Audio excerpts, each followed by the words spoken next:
Hi, my name is David Hills and I'm Senior Director at Art Workplace Risk. We're working to develop a series of short informative videos on the key elements of the new Building Safety Regime, Building Safety Act and associated legislation. In this video, I'll be focusing on fire risk assessments and the new requirements and measures.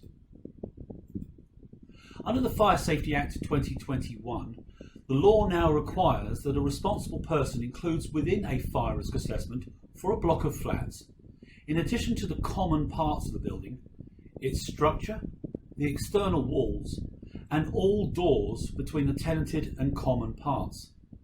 This means that there are 3 new areas to consider in order for your fire risk assessment to be considered suitable and sufficient and meet the requirements of the Regulatory Reform Fire Safety Order. This will mean that you will need to review how you resource and scope your fire risk assessment. In addition, you may have to look at areas such as ensuring that your assessor has adequate insurance cover. Many insurance companies at the moment are still very cautious of providing professional indemnity for those new areas. This may be an opportunity for you to review your service provider and/or your consultant against their new requirements to ensure that they can support you with delivering a suitable and sufficient assessment. First up then, up until the introduction of the Act, the fire risk assessment didn't need to include details of the external wall.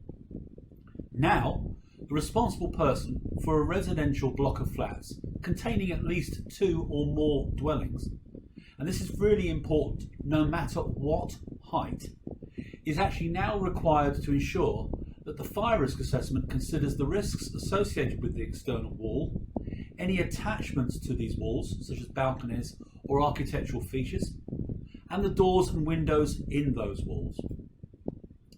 Now, if your block of flats is not constructed of traditional masonry construction, then government guidance is very clear. It states that the assessment will need to be completed by a specialist with special skills not normally held by a typical fire risk assessor.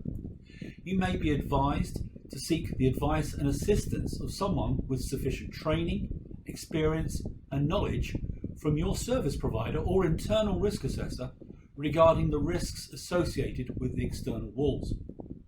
Now, no matter what you're told, you cannot just look at a wall system on an external wall and guess what the risks associated with it are. You need to consider, or at least undertake, a fire risk appraisal of the exterior wall, known as an FRAEW. Sometimes fire risk assessors are coming across surveys and FRAEWs that actually report upon a particular wall but fail to identify the actual construction of that wall, as well as actually identify the specific risks associated with that wall, to such an extent where the actual fire risk assessor just cannot rely upon them. In these instances, therefore, fire risk assessors have often had to recommend that an FRAEW is completed, and in the meantime recommend further very costly interim measures which actually could have been avoided. So our tip is to ensure that you have your FRAEW, where appropriate, completed as soon as possible, especially as under the new Fire Safety England regulations, which come into force on the 23rd of January 2023, you must provide a summary of the external wall construction and the associated risks to the local fire authority anyway.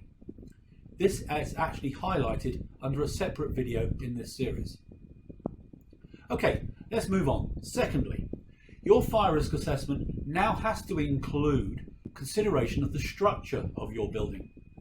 For an example, amongst many different elements, this could actually include ensuring that applicable and appropriate regular structural condition surveys are being completed and they are being considered, and that they at least cover the key elements of structure within that building, the walls, the floors, etc. And thirdly, and finally, your fire risk assessment now has to consider the doors between the tenant's demised areas and the common parts. Tenants, therefore, are going to have to be more cooperative in assisting responsible persons in meeting this requirement by actually allowing them access to their demise.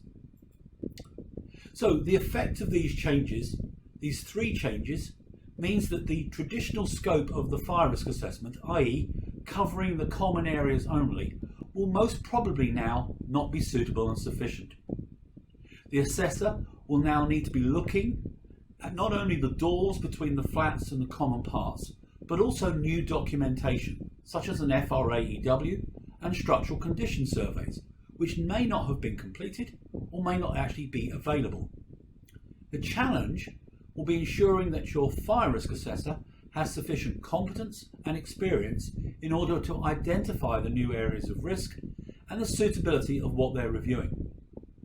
For example, in our experience, some fire risk assessors in residential buildings have actually been excluding the tenants, suggesting that there is no sleeping risk as the assessment only covers the common areas.